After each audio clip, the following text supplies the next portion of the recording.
Hello guys, I welcome you all again today in this new topic of Sanskrit Karyashala, Suktisudha. This is Maharashtra State Board Class 8 poem. This is one of the last poems of the textbook if you have seen, and today we are going to see the explanation and various aspects of different verses of this poem. So let's get started. Now the basic question in your mind after reading the title would be that what is the meaning of this word Suktisudha? Now, for that, we should let's dissolve the sandhi in this. So, what does it say? Sukti Sudha means Su means Su is an upasarga, which means that it is good. Like we say now, a good boy. In Sanskrit, we use Su for good. Ukti means saying. It is from the dhatu vach. Now, don't just stress up yourself in remembering this whether it is vach or ukti. It is just the transformation which you will realize with the time. And Sudha means nectar or series. So the combined meaning comes up to a nectar of good sayings. Okay. So these are the verses which are like a nectar for you all. And today you are going to take it with you and benefit for your entire life. Remember my words that Sukti Sudha was used by scholars in ancient times to educate their students before the education. Now, the one of the greatest thing I like personally about this, it has an Indian touch associated with it. See, I'm not here saying about any religion, but it always has an Indian touch. So the people who love mythology will really love it. So we will get started with it very soon. As you may see in front of your screen, the first verse is visible. I'll read it for you once. Vidvatvam cha nrupatvam cha naiva tulyam kadachana swadeshe pujyate raja vidman sarvatra pujyate. Now here the grammar part says that sandhi dissolution is naiva, which means na plus eva, and passive sentence structure is swadeshe pujyate raja and vidvan sarvatra pujyate. Now, what is a passive sentence structure is karmavachya, which you may or may not have learned till 8th standard. You will learn soon.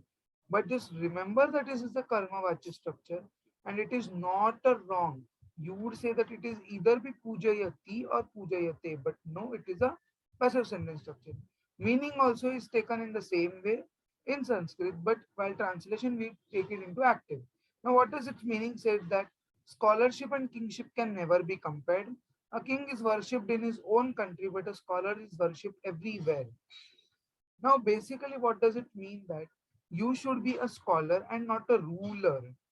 When you are a scholar, you have a demand everywhere, you are worshipped by people, and you are even liked. Now, I have given the translation in Hindi. I'll read it once for you all too. छात्रवृत्ति और राजत्व की तुलना कभी नहीं की जा सकती. राजा की अपने ही देश में पूजा होती है, लेकिन विद्वान की हर जगह पूजा होती है. Now moving on to the next one. Now here one more thing I would like to clarify is that the meter of all these verses can be different. Like first one was in the Anushtuk meter, but the second one will not mean necessarily in the same meter. Now I'll read it once for you. Na bhuta purvam na kadapi varta himna kurango na kadapi drushtah tathapi trishna raghunandanasya vinashakale viparita buddhi. Now this was the shlok which was used a lot. Now this red highlighted part which you may see in every verse is the part which we use prominently in our speeches, everywhere. Like whenever we want to say something very great, we use them. But what's the originality of them?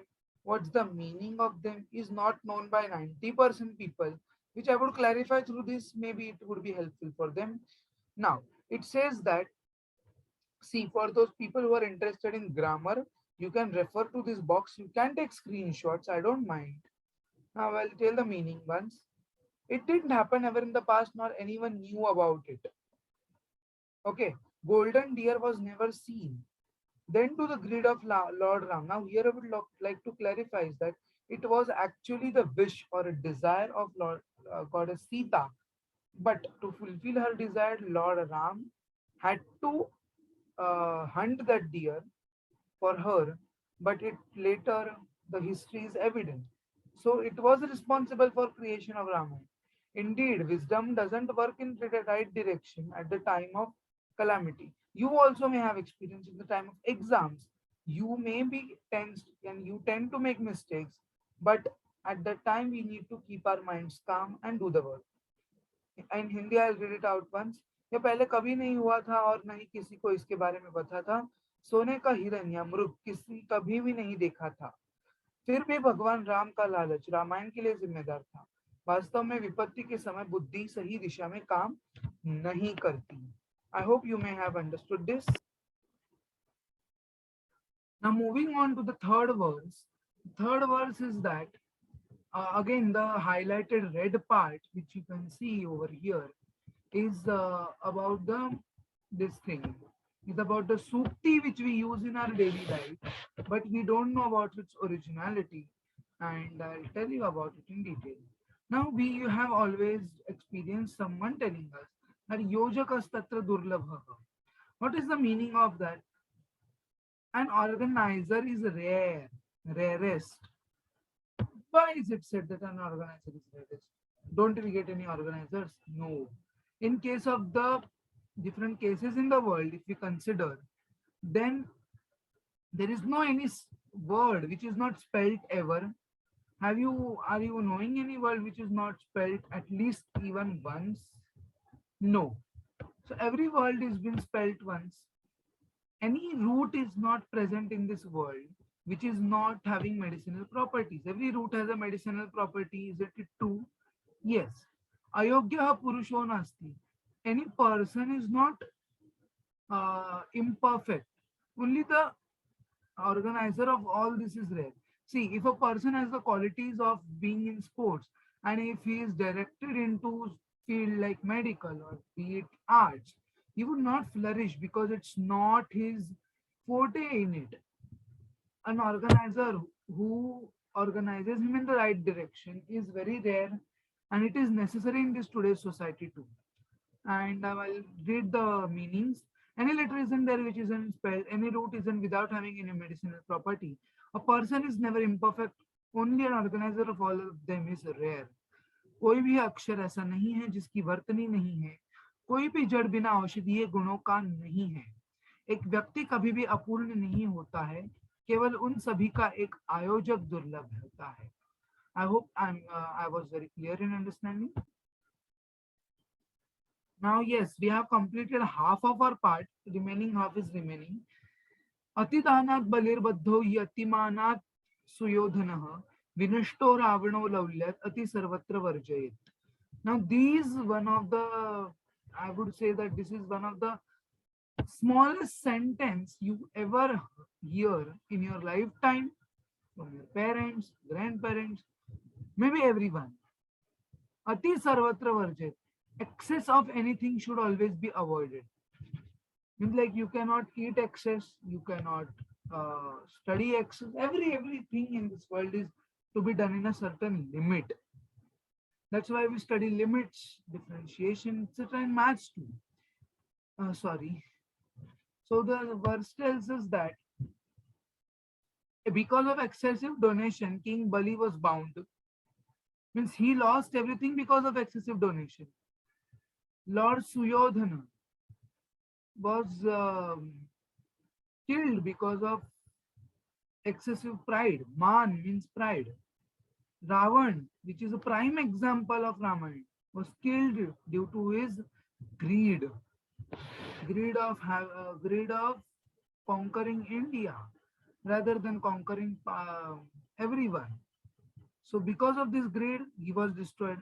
So what do we conclude from all of them? All these three stories. Excess of anything should be avoided. Everything, if it is in limits, then it's fine. If anything goes out of it, then it's a thinkable question and we should have a discussion upon it. King Bali was bound by excess donation. Same happened with Suyodhan because of excessive pride. Ravan was killed because of greed. Hence, excess of anything should be avoided. राजा बलि अत्यधिक दान के बंधन में बंधे थे। अत्यधिक अभिमान के कारण सुयोधन के साथ भी ऐसा ही हुआ था। रावण लोभ के कारण मारा गया था, इसलिए कभी भी किसी भी चीज की अधिकता से बचना चाहिए। And whenever you spend time on social media, this is applicable again. You set a certain limit and be according to it. About this verse, this I used to say in our school prayers every day. Now, this is the now you may see why I had said that Indian touch. Everything revolves around Indian kings and their stories. So you need to have a knowledge about it, or if not, then just enjoy it. Okay. अपि स्वर्णमयीलंका न मे लक्ष्मण रोचते जननी जन्म भूमिश्च स्वर्गादपि गरीयसी. Now, this is the sentence which I am highlighting presently. 1 second. Yeah. The sentence Janani Janma Bhumishya Sargadapi Gariyasi, and the upper part too. Api Swarnamailamka Name Lakshmana Rochate. What does it say is that Lord Ram had said to Lord Lakshman, his brother, once that even though Lanka was laden with excessive gold, which we all know, Sri Lanka was laden with excessive gold. In Marathi, we used to say that it's Sonachi Lanka. Now, why does Lord Ram refuse this precious thing? Why would he? But he did. Why? Because his mother and motherland are more precious to him than any other gold-laden thing, which we all may feel it. Because whenever we go in any out countries or any out places, we miss our homeland, we miss our people, and eventually land up in regretting that why did we left them. But yeah, of course, even everything we get, luxuries of all the life, mother and motherland are to be remained on the primest thing. Now, one more thing I would like to highlight over here is we have studied a topic of governing dhatu in one of our videos, and here we can see that Janani Janma Bhumishya Sargadapi Gariyasi and Name Lakshmana Rochate. Gariyasi doesn't have any governing dhatu, but it is a different type of dhatu, so I underlined it. And Name Lakshmana Rochate, Rucha Rocha Gavan Chaturthi. So here me is not Mama me, it's Niyam me. If you know the table of Asmat, then you may be clarified. And you can read once again this Hindi and English meaning. I hope I was quite clear in it. Now we are on the last verse, which is very big. Keyurana vibhushayanti purusham naharana chandrojvalaha nasnanam na vilepanam na kusumam nalamkrutam murdhajaha vanyeka samalam karoti purusham ya samskrita dharyate क्षीयन्ते खलु भूषणानि सततम vagbhushanam bhushanam. The gist of this is in the red part. That is Vagbhushanam Bhushanam. The real ornament of yours is your speech, and all these other ornaments like that of garlands, coating with something, flowers, hair, everything fade away. So I remembered one of the speeches which I heard some years ago, which says the importance of speech, because whatever you say today will be remembered everywhere. Whatever you wear today would not be remembered anywhere. So that's why it is important that whatever you speak should be, in a good manner, good speech, which is like appealing to but not hurting anyone. So that is the gist of all this. But one thing I would like to tell about all these verses is that for preparing for the exam, you need to learn all of them. You need to learn meanings of everything. You need to learn grammar part of everything. And you need to solve exercises too. Now, exercise, if you all want, then we will make one video. Our next video topic is already been decided, which will come very soon after this video. So basically, this was all about Suktisudha, and yeah, this is the last verse of it. So finally, we are now at the end of it. I would like to finally say that you may like, share, and subscribe to this channel for more such content in Sanskrit language. Basically, the channel focuses more on Sanskrit Indian literature, which will please the age groups all over. And thanks for watching. We'll meet very soon.